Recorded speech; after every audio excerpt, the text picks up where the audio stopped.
मी Pratish Rathod, green Limca seeds company प्रतिनिधी. आपण आज ग्रीन लिम्का कंपनीचं रिसर्च सोयाबीन GL 5511 बघणार आहोत आणि त्याची विशेषता तुम्हाला सांगणार आहे. दादा नमस्कार. नमस्कार. तुमचं नाव?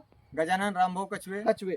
मी तुम्हाला आता आपण परभणी जिल्ह्यामध्ये आहे आणि मी तुम्हाला कंपनीच्या बियाण्याबद्दल विशेष सांगणार आहोत. दादा ते हे घ्या झाड. हे झाड आहे.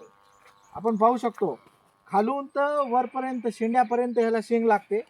विशेषतः म्हणजे एका ठिकाणी जवळपास 5, 6, 7 शेंगा लागतात आणि हे पूर्ण शेंग भरलेली आहे आणि ह्याचं बियाणं सुद्धा ठोकर आहे. आपण पाहू शकतो हे बियाणं सुद्धा एकदम ठोकर आहे आणि शेंगाची संख्या फार जास्त आहे आणि झाडावर सुद्धा आतापर्यंत खूप लव आहे.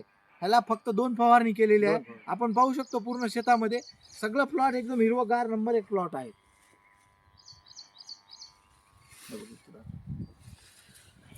हे सगळीकडे पूर्णतः अशीच परिस्थिती आहे.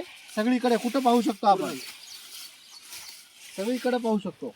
हे इथं भी बघू शकता आपण. हे जे सोयाबीन आहे एकदम नंबर 1 आहे. सेव्ह करून